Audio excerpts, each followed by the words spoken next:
Magandang hapon sa inyong lahat.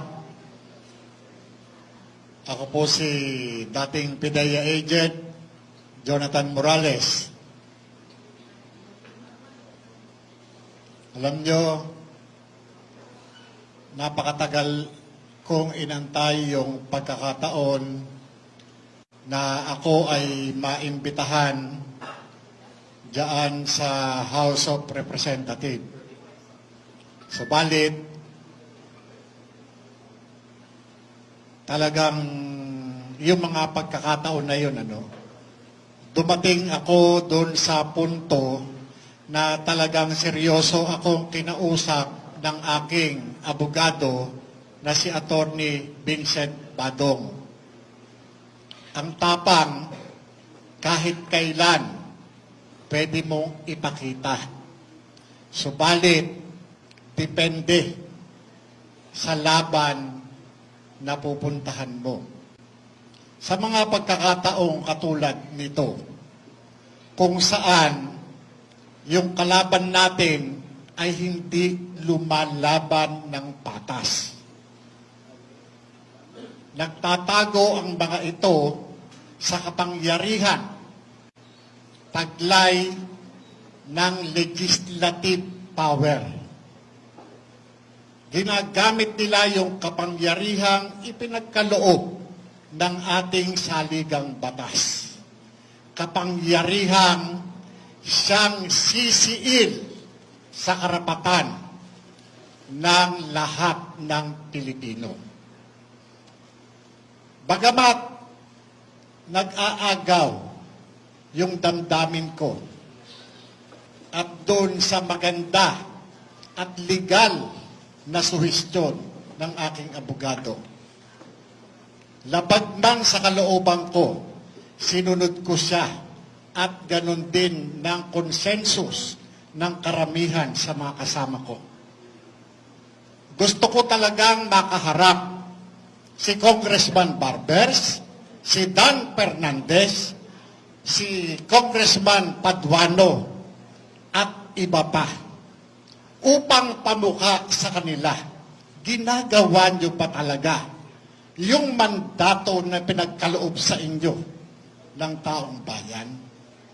Nanginginig ako bilang isang dating alagad ng batas. Gusto ko talaga silang sampalin ng katotohanan. Bakit?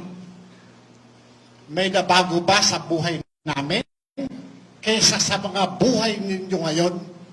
Saan galing yung mga ginagastos ninyo? Saan galing yung mga suot-suot ninyo? Yung mga sasakyan yung bulletproof?